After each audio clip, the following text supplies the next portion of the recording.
Hello everyone, কেমন আছো তোমরা সবাই? আশা করি ভীষণ ভালো আছো। আমিও কিন্তু ভীষণ ভালো আছি। তো চলে এলাম নতুন আরও একটা ব্লগ ভিডিও নিয়ে তোমাদের সঙ্গে শেয়ার করার জন্য। তো তোমরা সবাই আমাকে বলবে কিন্তু তোমরা সবাই কেমন আছো। আর এটা হচ্ছে শিবরাত্রির ভিডিও, যেটা তোমরা আগে ছোট ছোট একটু ক্লিপে দেখেছো।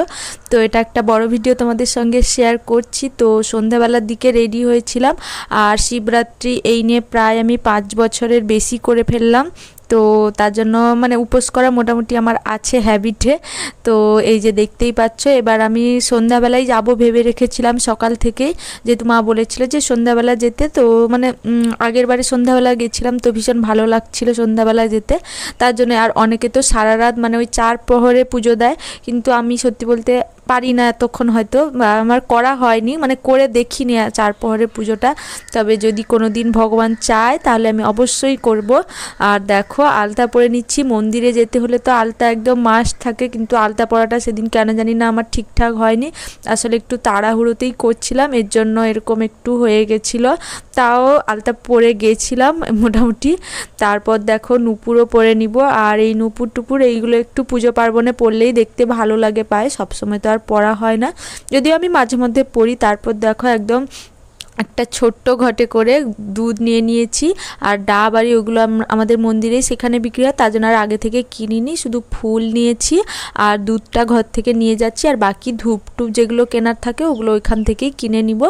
আর আমি গেছিলাম হচ্ছে আমাদের কাঁথির বালকেশ্বর মন্দিরে, যেটা রয়েছে হচ্ছে কন্টাই হাই স্কুলের একদম পিছনে।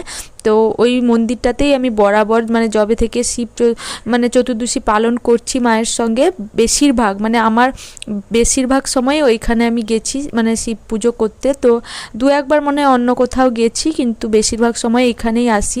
যদিও আমাদের কাছে আরও একটা রয়েছে আমাদের রামপুরের শিব মন্দির, কিন্তু রামপুরে একবার গেছিলাম, তারপর থেকে আর মানে তখন আমি শিব পুজো করতে মানে চতুর্দশী পালন করতাম না, এমনি জাস্ট মায়ের সঙ্গে যেতাম।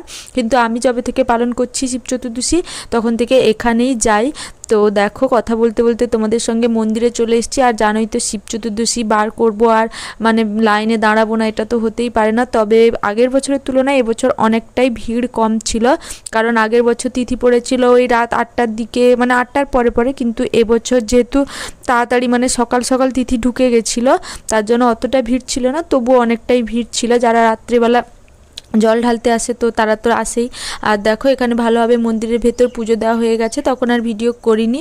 এরপর হচ্ছে বাইরে বেরিয়ে এসেছি। এরপর এখানে হচ্ছে যে বাইরে দেখবে অনেক জায়গায় ঠাকুর থাকে, তো সেগুলো গোটা যে ঠাকুর আছে ওইগুলোতে ধূপ আর প্রদীপ সেগুলো সব জ্বালিয়ে দিচ্ছিলাম। তারপর মন ভরে একদম পুজো দিয়ে এবার বাড়ির উদ্দেশ্যে চলে আসবো। তো সেদিন আমার পুজো করতে মানে শেষ করে আস্তে আস্তে প্রায় 9:30 বেজে গেছে।